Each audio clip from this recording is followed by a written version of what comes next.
Welcome friends. तो आज हम रिव्यू करने वाले हैं डिज्नी प्लस हॉटस्टार पे रिलीज हुई बॉलीवुड फिल्म यानी कि द बिग बुल का, स्टार्टिंग अभिषेक बच्चन, इलियाना डिक्रूज और शोहम शाह।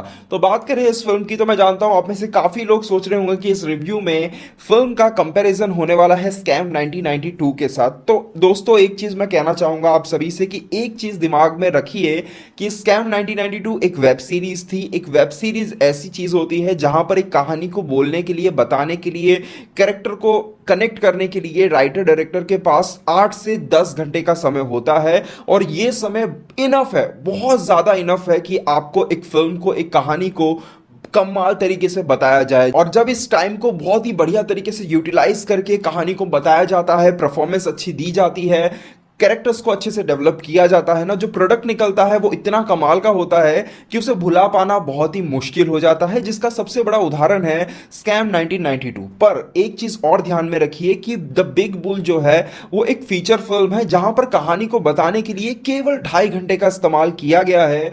तो वो चीजें आपको यहाँ पे नहीं देखने को मिल सकती हैं। उतनी मजबूती से यहाँ पे हर एक कैरेक्टर को डेवलप नहीं किया जा सकता है, कनेक्ट नहीं किया जा सकता है जितना कि यहाँ पर वेब सीरीज में हुआ था। तो इस चीज को कहीं ना कहीं आपको दिमाग से निकालना पड़ेगा। पर मुश्किल है, मैं जानता हूं साइकोलॉजिकली ये सभी चीजों को नकारना बहुत मुश्किल होता है, दिमाग में चलती रहती हैं।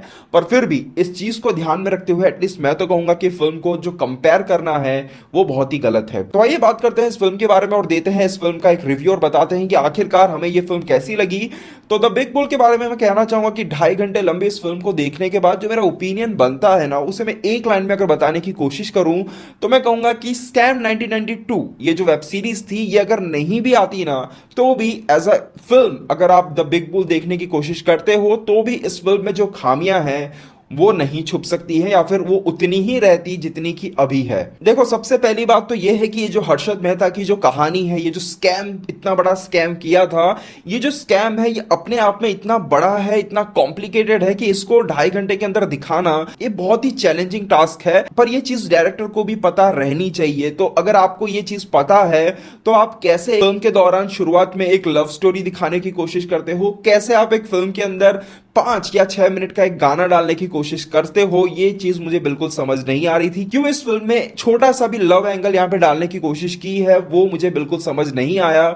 उतने ही टाइम को अगर यहां पर यूज किया होता, एटलीस्ट स्टॉक मार्केट क्या है, किस तरह से ये सब चीजें चलती हैं, इन सभी चीजों को एटलीस्ट 5-10 मिनट या 15 मिनट लेकर समझाने या दिखाने की कोशिश की जाती ना तो मुझे बहुत ही खुशी होती। पर कहना चाहूंगा फिल्म की जो शुरुआत होती है ना, शुरुआत से ही ऐसा लगता है कि फिल्म बहुत सारी चीजों को, बहुत सारे इवेंट्स को कवर करने की कोशिश कर रही है, जिसके लिए फिल्म जो है इतनी तेजी से दौड़ती है, इतनी तेजी से दौड़ती है कि कब क्या हो रहा है, किस लिए हो रहा है, क्यों हो रहा है, कुछ भी नहीं समझ आता है। अगर आपने वो वेब सीरीज नहीं देखी होगी, आपको स्टॉक मार्केट का बिल्कुल नॉलेज नहीं होगा ना, तो आपको कहीं पर भी कहानी में कुछ इंटरेस्ट बन ही नहीं पाएगा, सच बता रहा हूं। तो ये जो सबसे बड़ा मेजर ड्रॉबैक है इस फिल्म का। साथ ही साथ फिल्म का जो स्क्रीन प्ले है वहां पर भी बहुत ज्यादा गड़बड़ पाई जाती है। देखो टू बी ऑनेस्ट एक चीज मैं कहना चाहूंगा कि यहां पर इस कॉम्प्लेक्स स्कैम को इतनी डिटेलिंग में अगर नहीं भी दिखाना चाहते थे तो बस एक चीज को बहुत अच्छी तरीके से दिखाना चाहिए था। आप यहां पर टैगलाइन के साथ हर चीज में एक चीज दिखाने की कोशिश कर रहे हो कि कैरेक्टर के राइज और उसके फॉल को दिखाने की कोशिश कर रहे हो, तो उस चीज पर कहीं ना कहीं ज्यादा फोकस होना चाहिए था, जो कि यहां पे नजर नहीं आता है। यहां पर हेमंत शाह का जो कैरेक्टर है, यहां पे हर्षद मेहता का नाम कहीं पर भी नहीं लिया गया है। अभिषेक बच्चन का जो कैरेक्टर है उसका नाम है हेमंत शाह। तो यहां पे हेमंत शाह का जो कैरेक्टर है कैसे अचानक से मार्केट के अंदर घुसता है, किस तरह से वो मार्केट को समझता है और बाद में कैसे शिखर पे जाने के बाद वो गिरता है, इन सभी चीजों को बिल्कुल भी ठीक तरीके से नहीं दिखाया गया है। फिल्म के बारे में अगर बात करें, फिल्म की कहानी की अगर बात करें तो कहानी जो है वो आपको बिल्कुल अलग देखने को मिलेगी, या फिर कहें जो ओवरऑल स्कैम दिखाने की कोशिश की है वो बिल्कुल डिफरेंट वे में दिखाया गया है। एटलीस्ट जो कहानी जिस एंगल से आपको दिखाने की कोशिश की गई है वो बिल्कुल डिफरेंट होगा।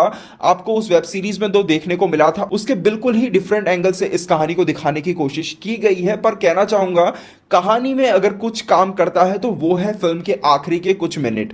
आखिरी में एक छोटा सा ट्विस्ट आता है जो कि आपको शायद सरप्राइज जरूर करेगा, पर उसे भी मैं कहूंगा कि उतने कन्विंसिंग तरीके से पेश नहीं किया गया है। इसके अलावा फिल्म का जो क्लाइमैक्स था वो भी मुझे काफी अच्छा लगा।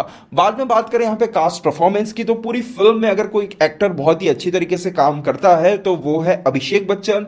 अभिषेक बच्चन का जो काम है पूरी फिल्म के दौरान काफी इंप्रेसिव था। उन्होंने इस कैरेक्टर को काफी अच्छी तरीके से परफॉर्म किया था। पर फिल्म में बस मुझे एक पोर्शन बिल्कुल पसंद नहीं आया। एक जगह पर अभिषेक बच्चन का जो कैरेक्टर है वो बहुत तेजी से हंसने की कोशिश करता है, बहुत तेजी से हंसता है। तो मेरे हिसाब से यहां पर डायरेक्टर की गलती थी। मुझे ऐसा लगता है कि इस सीन को अभिषेक बच्चन और अच्छी तरीके से कर सकते थे, जहां पर मुझे लगता है कि डायरेक्टर को इस चीज को हैंडल करना चाहिए था। इसके अलावा यहाँ पे उनके भाई का जो रोल प्ले कर रहे हैं, उनकी जो परफॉर्मेंस है वो बिल्कुल अप टू द मार्क मुझे नजर नहीं आई।